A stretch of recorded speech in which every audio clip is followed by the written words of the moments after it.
Please, sponsor me. When Katie knelt down and begged me, I knew she was here to take my place. In my previous life, Katie's family favored boys over girls and didn't pay her tuition, so I did. She lacked the love from her parents, and my parents treated her like their own. But she wanted me to marry her brother so we'd all be one family. I refused, and she and her brother tricked me into going to the countryside. For 5 years, they forced me to have 4 kids just to have a son. After I died, she became the adopted daughter of my family and married my fiancé David, completely replacing me. When I opened my eyes again, I wanted to ruin her. Mia, please, sponsor me. Katie suddenly knelt in front of me, tears streaming down her face. In my past life, I fell for her pitiful look and agreed to help her. I paid her tuition and even covered her living expenses. But even then, Katie wasn't satisfied. She would eye my clothes longingly, saying, Mia, can I at least touch your dress? I know I'm poor, so there's no way I deserve to wear something so expensive. Only someone like you can wear such things. Your one lipstick costs $400, more than my monthly living expenses. If I could use such an expensive lipstick even once, I could die happy. She played the poor victim card again and again, trying to manipulate me with every word. I treated her as a friend, giving her my all. But how did she treat me? She and her family tricked me into going to their rural home and cut off all contact with my parents. That very night, her brother violated me. Afraid I'd escape, they chained me by the neck like a dog, making me live in a pigsty. Beatings were a regular occurrence, and there wasn't an inch of undamaged skin on me. They forced 4 kids out of me in 5 years, all to have one son. Katie's family grew furious when I had my 4th daughter, accusing me of not being able to produce a son. They called Katie, asking her to get rid of me. Katie coldly instructed over the phone, just beat her to death. In utter despair, Katie's family beat me to death that same night. Then she went to my parents, saying she found my disfigured body after searching for 5 years in some unknown countryside. Claiming she wanted to repay my kindness, she offered to become their daughter and take care of them. Blinded by grief, my parents let her. Katie took over my position as the wealthy princess, married my fiancé, and lived the life that should have been mine. Eventually, she and my fiancé squandered my family's wealth, leaving them destitute. I died filled with hatred, but heaven took pity on me, granting me a chance to do it all over. This time, I'm going to destroy Katie. The last morning class had just ended, and the side gate by the cafeteria was packed with students. Katie's kneeling quickly drew a crowd. I looked down at her and sneered.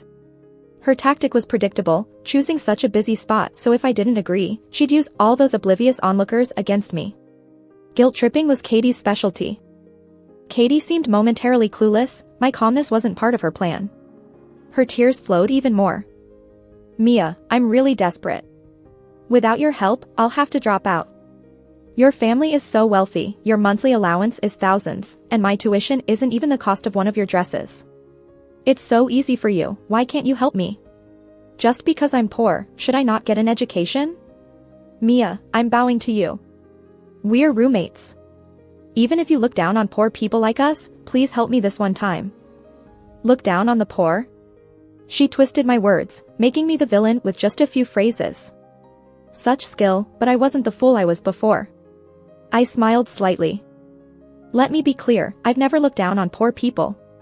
I just can't stand people like you who think it's okay to guilt-trip others just because you're poor, demanding money without wanting to work for it. Katie was dumbfounded, forgetting to cry, staring at me in disbelief. Mia, how could you say that to me? I kept smiling. Did I say something wrong? How is this different from begging on the street? Just because I'm rich, I owe you? Does everyone owe you money? You came here and knelt where there's a crowd. If I wouldn't help, are you going to make them think I'm heartless too? Are they also part of your scheme? Hearing this, the surrounding students started speaking up. Wow. We're in college, can't afford it? Go find a part-time job. There are plenty of students who apply for loans or work hard for scholarships.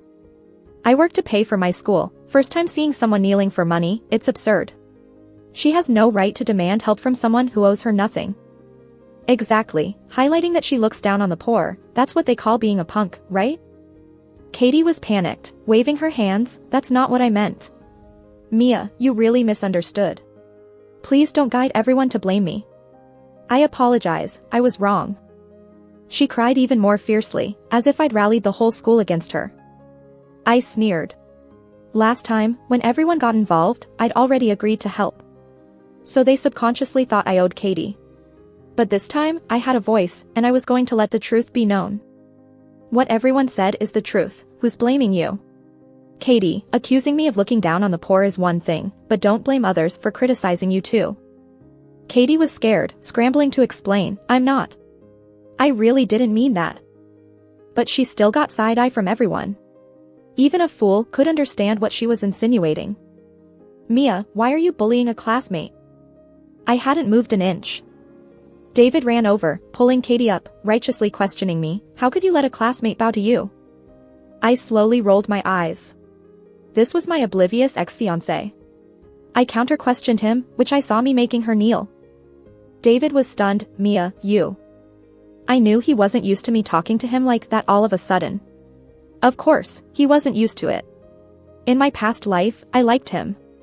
I saw him through rose-colored glasses and listened to whatever he said. I never lost my temper in front of him. I even kept up appearances to make it seem like he was leading our relationship. I did this to protect his pride and ego, especially since his family needed financial support from mine. But this guy got cocky. Not only did he forget that his family relied on mine, but he also gave himself a high and mighty persona.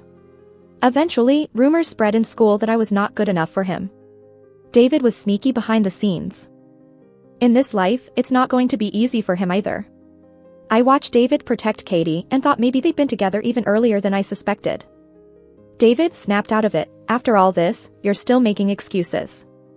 Mia, I can't believe you're this kind of person. I'm really disappointed in you. See? My love put him on a pedestal. He clearly forgot who he really is. I sneered, you're in no position to define what kind of person I am. Besides, who do you think you are? Why should I care if you're disappointed in me? His face twisted with anger. The Mia I liked was kind. What happened to you? I rolled my eyes. If you're so kind, you should be the one helping her out. David hesitated, opened his mouth, but I cut him off. Also, helping others should be based on your own strength. Not taking help from one person to act holier than thou by helping someone else. David's brow furrowed, a flash of panic in his eyes. What do you mean? I smiled a little. It means that from today, you and your family are on your own. You're kind, right?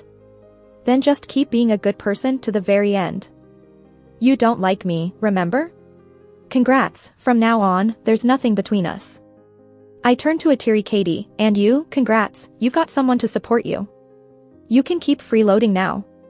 Katie's face flushed red, and the moment she looked down, I saw a flash of poison in her eyes. I turned and headed for the cafeteria. The others scattered too. I hadn't taken many steps when I felt a sudden grip on my wrist. David had followed me, holding onto my wrist tightly. Mia, what did you mean by what you said earlier?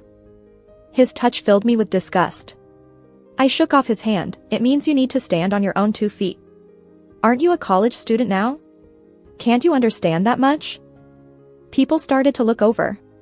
David was clearly panicked. He ignored the stares. What do you mean about my family? I laughed. Exactly what you think. That's not right. David was so anxious he forgot about acting superior. I'm me, my family is my family. Mia, can't you stop being so immature? You're used to begging? Remember, if you want money in the future, learn from Katie how to kneel. David grabbed my wrist again, speaking softly. Don't forget, we have an engagement, our family's fates are linked too. You better think this through and stop acting on impulse. Don't worry, people say you're not good enough for me. So, naturally, your family isn't worthy of sharing the same fate with mine. I shook off his hand and went to the cafeteria. David stood there, stunned. Behind me, Katie's crying voice reached out. David, I'm sorry, Mia is probably just in a bad mood. It's okay, if she looks down on me, but I don't want you two to fight because of me. Go apologize to Mia. David's voice was cold again. This is her fault. Why should I apologize? These two sure love to put on a show. I got to the cafeteria and found my other 2 roommates. They had already gotten my food, all the stuff I like, and even something for Katie too. I sat down. No need to get anything for Katie from now on. They had come to the cafeteria early to save seats and didn't know what had happened earlier, so they asked me. I laughed and said, my parents' money doesn't grow on trees. Katie has 2 hands and feet, and I'd rather use my money to help someone more in need. Both nodded in agreement. You finally came around. Roommate Helen handed me back the meal card, a bit excited. I've been telling you, Katie is 18 and should be able to support herself. The other roommate, Sarah, nudged Helen gently. She's coming. I picked up my chopsticks to eat. Katie came over, sitting beside me, still sniffing. Mia, I'm sorry. Please, don't be mad at me, okay? I'm the poorest in the dorm, and I don't deserve to be your friends, but I really like all of you. But now you're not even waiting for me to eat together. Is it because I'm poor that I don't deserve your friendship? She was loud enough for everyone around to hear. People started watching. Playing the victim card again, as usual. I put down my chopsticks and turned to her coldly, speaking loud enough for everyone. Can you survive one day without playing the victim? Helen couldn't hold it any longer. Katie, what is your problem? I'm here because of student loans too, and Mia really is my friend. Sarah chimed in. Exactly, Mia often gives Helen gifts, but even when she accepts them, she finds ways to earn money and get Mia something of same value in return. Unlike you, who just constantly asks for handouts. Also, it's not like my family is super rich. Mia's never looked down on us. Other students started talking too. Didn't she kneel outside earlier? Isn't she going to kneel again? They probably think they'll get money if they do that, right? Plenty of shameless people in the world. It's embarrassing. I can't believe there's someone like this at our school. I'm really seeing something new today. The chatter was getting louder, almost drowning Katie out. Her face was becoming an embarrassment, bowing deeply to me. I'm sorry, Mia. I know I'm not worthy of sitting with you. I won't eat now. We'll talk back at the dorm. With that, she left crying. I couldn't help but roll my eyes big time at her retreating figure. Helen and Sarah comforted me. Don't be upset. Let's eat. I laughed. I'm not upset, not at all. The more Katie acts like this, the happier I am. After finishing our meal, my 2 roommates and I left the cafeteria and headed to the field in front to take a walk. As we turned the corner, we saw David standing at the base of the lab building. He looked over at me. Mia, I've got something to tell you, come with me. Meet up in the classroom later, I said to Helen and Sarah. David led me to the swimming pool area, which was empty at the time. He stood by the edge of the pool, looking at me icily. Did you bully your classmate again? I couldn't help but smile. Did Katie tell you? You two sure are close. David pursed his lips. Stop making stuff up. I just can't stand your bullying, so I tried to comfort her a bit. I gave David a once-over. If you can't stand it, give her some more money, since you're so kind-hearted, right? David's expression relaxed a bit. As long as you keep supporting Katie, Mia, I'll keep loving you like before. I almost gagged. Is your love supposed to be something special or what? David's eyes widened a bit. Mia, you. Can't you understand what I'm saying? I thought I made myself clear today. You really think I'm joking, huh? Just wait, this weekend when we're on break, I'll have my dad pull his investment. After saying that, I turned to leave. David rushed in front of me, blocking my way. Mia, what do you mean? Good dogs don't block the way, I said coolly. David's face darkened and he nodded. Fine, Mia, don't regret this. He turned and left with big strides. A guy like him, leeching off someone else and being so cocky, it's ridiculous. Back at the dorm in the evening, Katie was still crying to me. I told her, from now on, David will cover all your expenses. Go ask him. Katie looked all innocent. Mia, there's really nothing between me and your fiancé, don't misunderstand. I corrected her, he's not my fiancé anymore. Katie lowered her head, wiping her tears, feeling smug on the inside. Who knows? To me, David's just a jerk. But for Katie, he's a rich guy, handsome, how could she not be interested? In a past life, she was adopted by my parents, became a rich family's daughter, and still ended up marrying David. Even with money, her views stayed the same. I packed my stuff and headed straight home. It's Friday today. To my parents, I hadn't been home for 5 days. But for me, it's been over 5 years since I saw them. Dad. Mom. I rushed into my mom's arms, unable to stop the tears from falling. I missed them so much. My mom couldn't help but laugh, patting my head. What's wrong? Did someone bully you? My dad asked, walking over. Whoever it was, tell dad. My dad's a tough middle-aged CEO. I snuggled into my dad's embrace. No one bullied me, I just missed you guys so much. He cleared his throat, saying to my mom, another card maybe? My dad sure knows how to ruin the moment. I told my parents I didn't like David anymore and wanted to break off the engagement. My dad thought I cried because of David and, without me saying it, announced that we won't be working with David's family anymore. Early the next morning, David's parents showed up with him in tow. David's dad apologized profusely, then yanked David in front of me. Apologize to Mia right now. David, with an air of righteousness, pointed at me, telling my parents, Mia bullies classmates at school, looks down on the poor because her family is wealthy.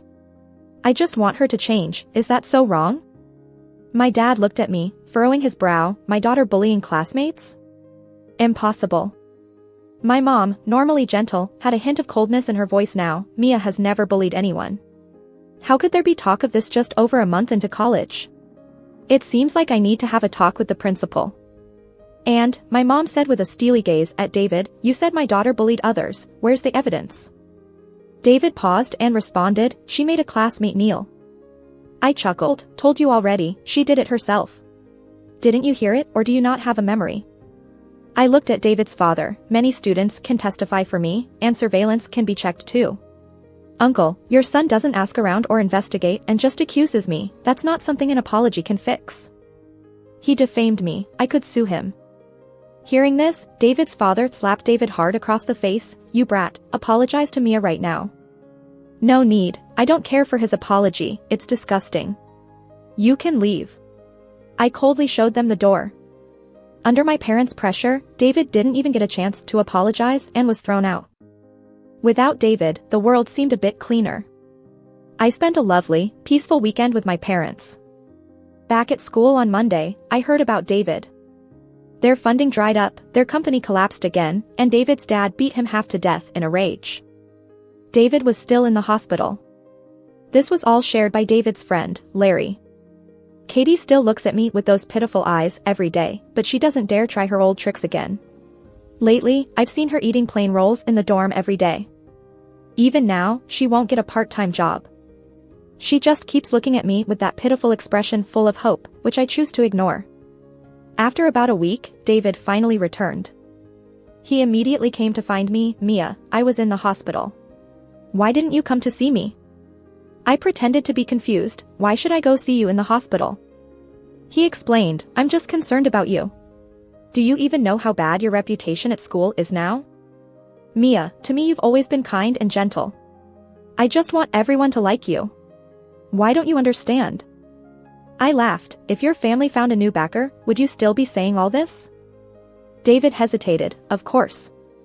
He stepped closer, eyes soft as he looked at me. Mia, don't be mad at me. Can't we just be like we were before? I gave him a fleeting smile. Nope. David couldn't keep up the tender act any longer. You. I reminded David, oh, by the way, Katie hasn't had any money for food these days and has been living on bread. I'm afraid soon she won't even be able to afford that. You're such a good guy, you should help her out.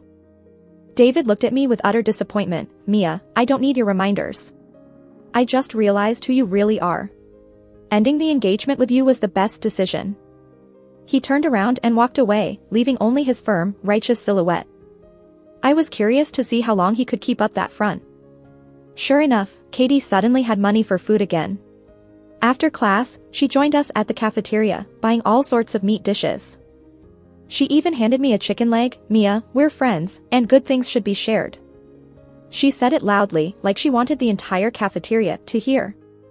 I gave the chicken leg back to her. Thanks, but I'm not eating. Katie sighed. Mia, I know you're still mad at me. It's been days. I've done everything I could. What will it take for you to forgive me?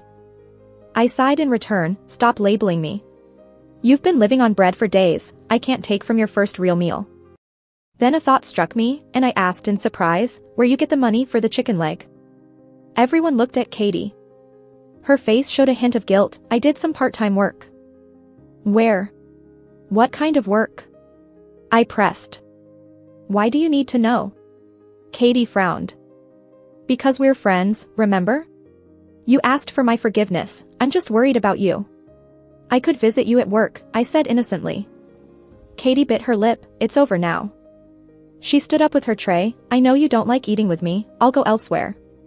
As she walked away, I called out, but I'm just concerned, why are you upset? Helen and Sarah stifled their laughter. To deal with a situation like this, fight fire with fire. It's obvious David gave her the money. No surprise there. They've been getting pretty close lately, and David's family's business isn't doing well. No doubt they're planning something against me. The next afternoon, we had no classes. I went out shopping with Helen and Sarah. We got back after dark. I dumped my bags on the table, and Katie came over, looking envious. Mia, did you buy all this? Must have cost a fortune. I wish I could be like you. My parents promised me $100 a month, even that's gone now. I feigned surprise, aren't you getting by just fine? I've seen you eat quite a few chicken legs lately. Katie ducked her head, that's from my part-time job, but the money's almost gone. Then keep working there. Earn more, and maybe you can spend lavishly like me, I suggested. Katie clenched her fists and said nothing. A few days later, she started bringing bags of stuff to the dorm again. All smiles, she said to me, I've made a lot from my part-time job, Mia, here's a gift for you. She handed me a lipstick.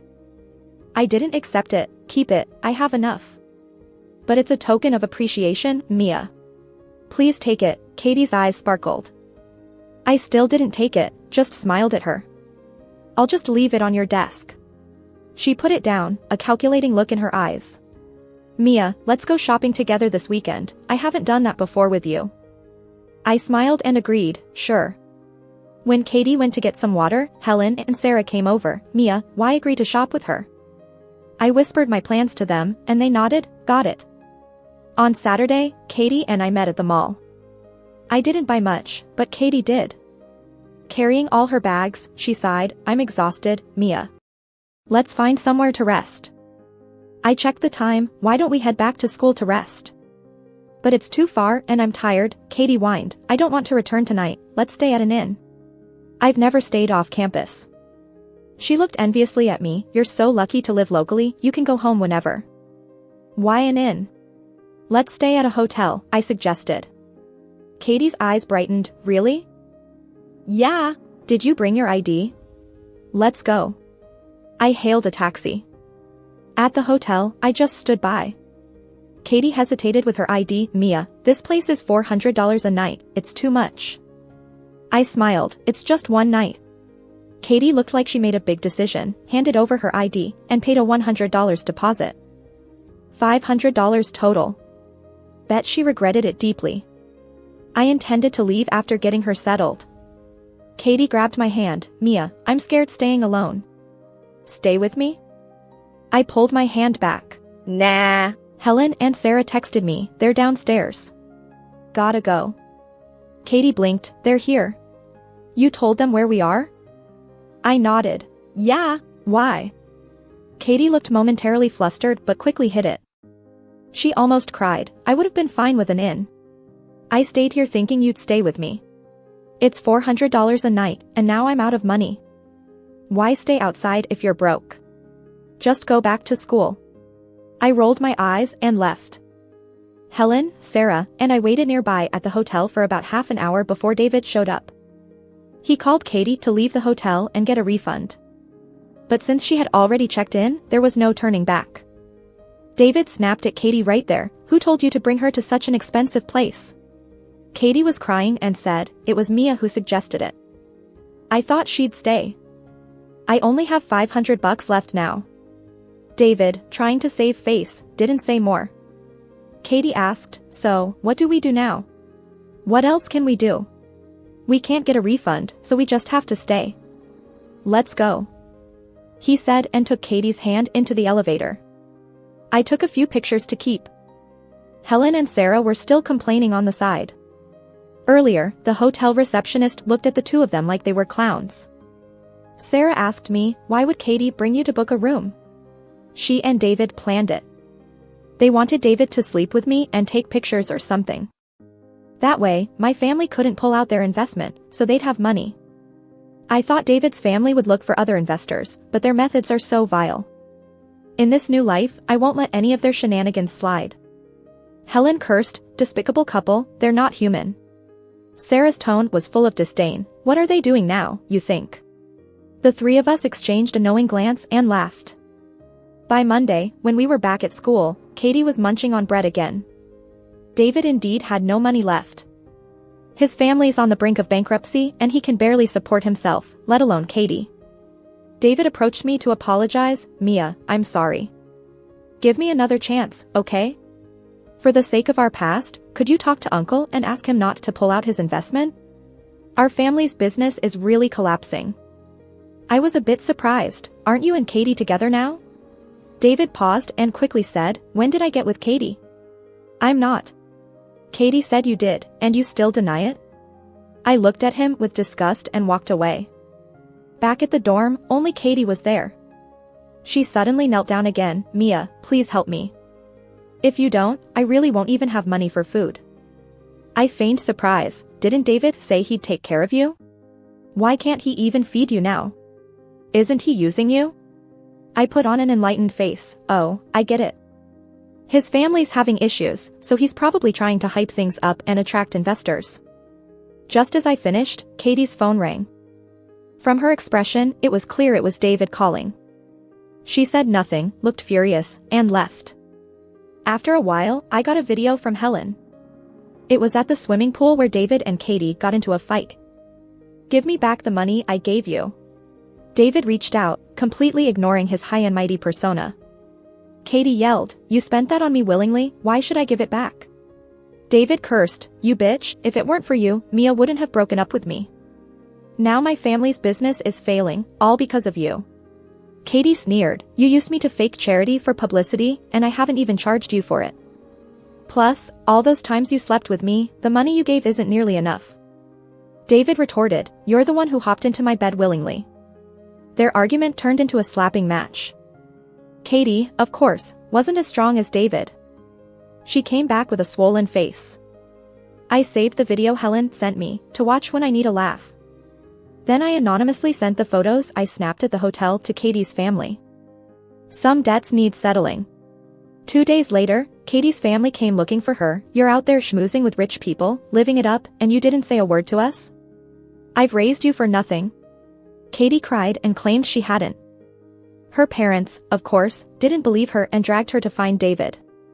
The whole situation blew up, nearly the entire school gathered to watch, and it even spread online. The school was furious and brought Katie, her parents, and David to the vice principal's office. As Katie's roommate and a witness, I went, too. But before I could speak, Katie's parents were all over David, demanding he marry Katie and asking for $1 million dowry. David refused, and they threatened to make this more public. Eventually, David's parents showed up. Once they found out what happened, David's father beat him up harshly. I'm on the verge of bankruptcy, and you're out here fooling around? I'll beat you to death today. Katie's parents, realizing she'd been taken advantage of by a now poor David, also hit her. I sent you to college to find a rich man, and now that this broke jerk's had his way with you, no wealthy family will want you. The scene was chaotic. Ultimately, the vice principal was extremely angry. David got taken away by his parents. Katie was dragged off by hers. I didn't even have to say a word, the show ended, and I went back to the dorm. The next morning, Katie came back to pack her things. Her eyes were swollen, and when she finished, she gave me a venomous look. Mia, I can't go to school anymore, are you happy now? If you'd helped me, I wouldn't have to drop out. I was speechless. Yeah. It's my fault you can't get a part-time job, can't afford food, or college. And that sleeping with my ex was also my fault. Katie glared at me, not saying a word, then left. I went home and told my parents about the situation with Katie. Her useless brother should be appearing soon. I added, I'm worried she might try to get back at me. My parents immediately hired several bodyguards to protect me secretly. A few days later, news of David's family's bankruptcy spread through the school. Everyone was talking about it. His dad was apparently close to securing a new investment, but then the scandal broke, and who would dare invest now? If it were me, I'd follow Mia for life. Seriously, depending on someone for a living while acting all high and mighty, serves him right. When David returned to school, those were the kinds of things he heard. That day, I got a call from him asking to meet. The meeting spot was secluded, exactly where I was kidnapped in my past life. This day was inevitable. I arrived at the place I had agreed to meet David. Right now, David didn't look like his usual high and mighty self. He looked as down and out as a beggar. When he saw me, he suddenly laughed, a laugh that was both eerie and cold. "Mia, you're the reason I'm like this. If I'm not doing well, neither will you." Facing his crazy eyes, I felt a bit excited. "What do you want to do?" I asked with a shaky voice. Suddenly, a car sped up beside me. The door flung open, and I saw a face so familiar it couldn't be more familiar. Katie's brother, Matt. Katie's parents jumped out and dragged me into the car. "Quick. Drive." Matt looked back at me with a creepy grin, almost drooling. He floored the gas pedal, and the car zoomed off, heading straight back to their little mountain valley. I got dragged into that dim pigsty, and as I looked at the iron restraints not far away, my gaze turned cold. Memories from a past life flooded back, and my body shook violently. Fear mixed with anger and hatred, I clenched my fists, struggling to control the urge to kill. This time, no one would get away. Katie's dad urged, "Matt, hurry. Once she has your kid, their money will be ours. Go." Matt swallowed hard and was about to press me onto the wooden board when my parents charged in with the police and bodyguards. Katie's family was all caught in one sweep. They even gave up David. These 5 were the main culprits behind my kidnapping, and the situation was nasty. Plus, my parents got me the best lawyers. In the end, all 5 were sentenced to more than 5 years in prison. I kept an eye on the whereabouts of these 5, arranging for them to be looked after in prison. 5 years later, as they got out one by one, they were nothing like before. Facing survival, Katie's family sold her cheaply to a bachelor in their village. That bachelor was lazy and greedy, unable to support himself, let alone Katie. Out of options, Katie ended up getting involved with the village chief, was caught by the bachelor, and was beaten to death. With some hints from my people, the bachelor learned about David, finding out he was Katie's lover before she went to jail. Infuriated, he stabbed David twice. Then he went to Katie's house and set it on fire, burning her parents and Matt alive. In a video my guys sent, the bachelor was cursing as he got arrested. "I paid $5,000 for secondhand goods. This whole family's a sham. They all deserve death." The case made the news, 5 dead, 1 severely disabled.